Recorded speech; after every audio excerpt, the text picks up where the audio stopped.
Kebanyakan orang ketika semua pintu tertutup di hadapan mereka, mereka menyerah. Namun mukmin yang benar tahu bahwa ada satu pintu yang tidak pernah tertutup. Saudaraku yang tercinta di jalan Allah, apa yang saya sampaikan kepada kalian hari ini bukanlah sekedar teori, melainkan pengalaman nyata yang saya jalani sendiri. Dan saya merasakan manisnya di saat-saat tersulit dalam hidup saya. Semua yang kalian saksikan di kanal Jalan Menuju Allah berupa ilmu dan cahaya ini adalah buah dari jalan penuh berkah yang saya tempuh. Jadi, jangan halangi diri kalian dari kebaikan ini.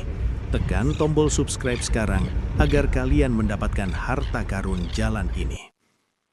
Izinkan saya mengungkapkan rahasia yang benar-benar mengubah hidup saya. Ketika saya memiliki kebutuhan mendesak, ketika kesusahan membelit saya, ketika saya merasa kesempitan mulai mengepung saya dari segala sisi, apa yang terjadi? Allah Subhanahu wa Ta'ala melakukan sesuatu yang ajaib pada diri saya. Dia menanamkan dalam hati saya kecintaan untuk menyendiri. Dia membuatku mencintai berhalwat dengannya, mengalir di lisan saya 3 zikir yang tidak bisa saya tinggalkan. Rabbighfirli wa tub alayya innaka antat tawwabur rahim. Istighfar dan solawat kepada Nabi dengan sikhat Ibrahimiyah. Tapi perhatikan baik-baik, zikir-zikir ini tidak bermanfaat kecuali dengan satu syarat yang sangat penting. Syarat yang jika kalian pahami akan mengubah hidup kalian sepenuhnya. Sebelum saya mengucapkan satu huruf pun, saya hadirkan dalam hati saya kebenaran agung. Siapakah yang saya seru? Siapakah Allah? Saya hadirkan bahwa Dia adalah Sang Pencipta, pemberi rizki, pengatur, bahwa Dia adalah Al-Malik, Al-Quddus, As-Salam. Saya ingatkan diri saya bahwa saya tidak berurusan dengan manusia yang lemah, melainkan dengan Tuhan yang berkuasa atas segala sesuatu. Dan disinilah terjadi perubahan besar dalam hati saya. Setiap pemikiran tentang sebab-sebab materi, setiap pikiran tentang realitas sekitar, setiap perhitungan manusiawi, saya batalkan sepenuhnya. Saya berurusan dengan yang melampaui realitas. Saya berurusan dengan yang maha kuasa yang berfirman kepada sesuatu, kun fayakun. Kemudian saya hadirkan perkara kedua yang menenangkan hati dan memenuhinya dengan ketenangan.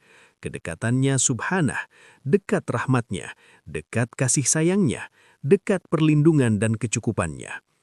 Saya ingat firman-Nya Jalla Jalaluh, Innallaha yudafi'u 'anil ladzina amanu. Sesungguhnya Allah membela orang-orang yang beriman. Lalu bagaimana saya takut? Bagaimana saya cemas? Di saat-saat ini, saya mencapai kondisi yang menakjubkan. Saya merasakan kebutuhan total kepadanya subhanah, tidak melihat sebab-sebab, tidak melihat sarana, terputus sepenuhnya kecuali kepadanya. Dan ketika saya mengucapkan zikir-zikir itu, saya tahu maknanya yang mendalam, saya tahu manfaatnya, saya hidupi setiap kata di dalamnya dengan hati saya sebelum lisan saya. Dan hasilnya, saya keluar dari khalwat ini dengan bahagia, tenang, lapang dada, seakan tidak ada apa-apa. Saya kembali kehidupan normal saya, namun dengan menghadirkan gambaran indah dalam pikiran saya. Gambaran terwujudnya yang diminta, gambaran datangnya kemudahan, gambaran hilangnya kesusahan. Dan saya bersumpah demi Allah, tidak akan lama. Wallahi tidak akan lama. Kemudahan datang dengan cepat dengan cara yang tidak terlintas dalam pikiran, dan yang diinginkan terwujud dari arah yang tidak disangka-sangka. Inilah rahasia yang saya jalani, inilah jalan yang saya tempuh. Maka barang siapa ingin menempuh jalan keyakinan, maka dia harus mulai dengan ma'rifah yang hakiki kepada Allah, kemudian berserah total kepadanya, kemudian menghadirkan kedekatan dan rahmatnya, kemudian berzikir kepadanya dengan yakin dan hadirnya hati. Cobalah jalan ini. Wallahi, kalian tidak akan pernah menyesal.